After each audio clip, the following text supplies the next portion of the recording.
welcome.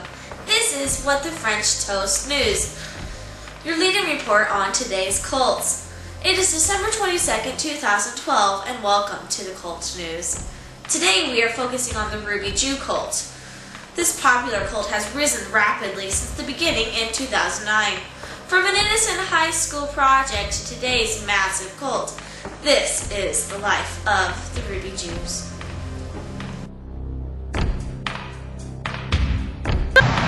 I remember back when it first began. The cult had then been called the 10.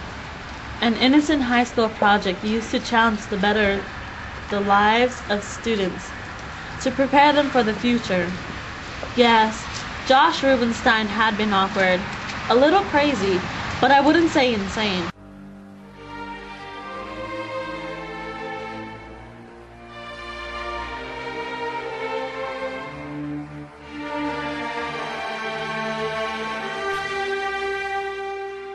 Ruby was more honorable than his brothers. His mother had named him Ruby, saying, "I gave birth to him in pain." Ruby cried out to the God of Israel, "Oh, that you would bless me and enlarge my territory. Let your hand be with me and keep me from harm, so that I will be free from pain." And God granted his request. When Ruby was 4, he had his first encounter with caffeine. A very fearful time for his parents, as he literally bounced off the walls. He accepted Christ when he was 4. The lion, the witch, and the wardrobe had been very inspirational to him.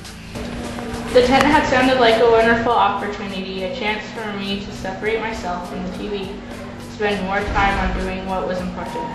Yeah, Rubenstein had been a little objective over how my efforts were, but not unbearing.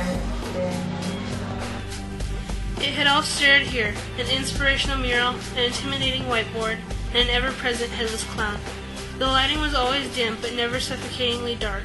The class had been comfortable, serene, open to anyone willing to take the class. Rubenstein orchestrated the beginning here, to the youth, to his students.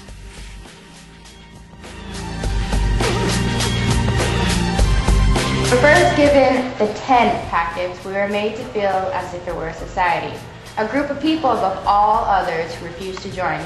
We were special. We were the 10. Rubenstein had begun his era. His cult had been set in motion.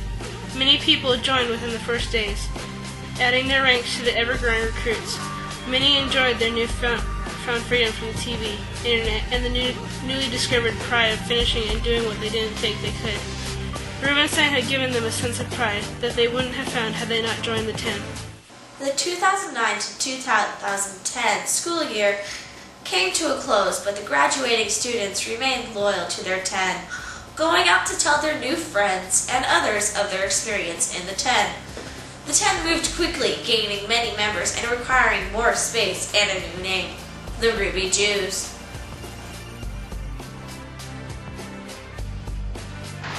Everything had seemed fine. We accepted the new name and proudly went out into the world to let them know that the Ruby Jews were on the rise. We have just received news from Aura Jones, who is on her return trip from South Africa on Ruby Jew Airlines, visiting the Ruby Jews. Aura, are you there, Aura? Come in, Aura. Aura Jones, returning from my flight to South Africa, reporting on the Ruby Jews. They seem to have very prosperous lands and seem to be very happy, but a few of the members have come forward to me, asking to be released from their prison that they so call it. I have attempted to help them, but I see no way out. It seems like the Ruby's rise has fallen just as quickly as it has begun.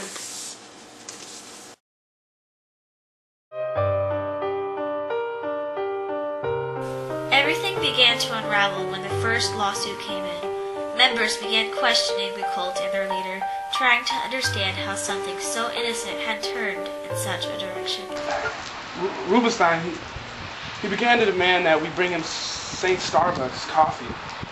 We thought of that as a teacher appreciation thing, but soon found that he took it as sacrifices. He soon got angry as the people began getting his orders wrong, ordering decaf instead of caffeine. What was once joyous dancing became filled with dread. The students were afraid to express their joy lest Rubenstein rebuked them, screaming, "Stop that dancing! Stop laughing! Stop breathing! Stop!" stop living. This just in. The Ruby Jew cult leader Josh Rubenstein has escaped from prison. He is considered dangerous and insane. He went to jail for killing 9 chickens, 2 dogs, and a random cat named Bob. He was last seen fleeing the scene in a Honda Civic. Police have been tipped off by an anonymous source that Rubenstein is masquerading as a teacher somewhere in the Sacramento area. If you have seen this man, do not approach him. Do not dance. Do not laugh. Simply stare in awe and he will not kill you. This is public warning. Also, Ashley Lewis has been missing for 3 days. It is believed she has been sacrificed to the Ruby Jew. If you have seen this girl, please call 1-800-COLT-HELP. That is 1-800-2858-4357.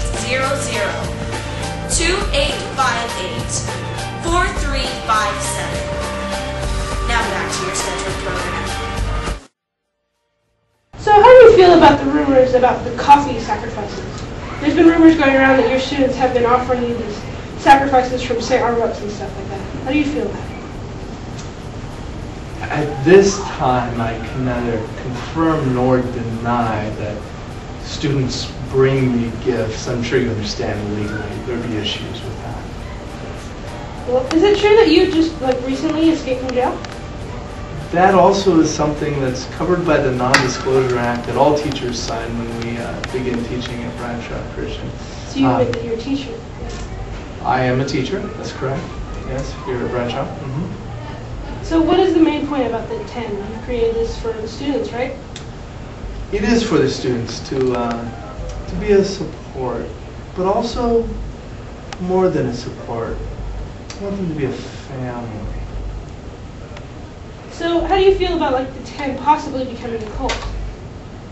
Cult? That's outrageous. I mean, this is a support group. This is for the students. I mean, to call it a cult, I think, is really myopic and strange. I think the word you're looking for is loving community. So, but you deny it's a cult, right? I can neither confirm nor deny that I've ever started a cult on campus. Okay, so what would you say to all the young people up there wanting to join this community? I would tell them that everyone is welcome. We openly embrace all students, and we hope that everybody eventually would join us. Well, thank you, Mr. You're welcome. Very insightful.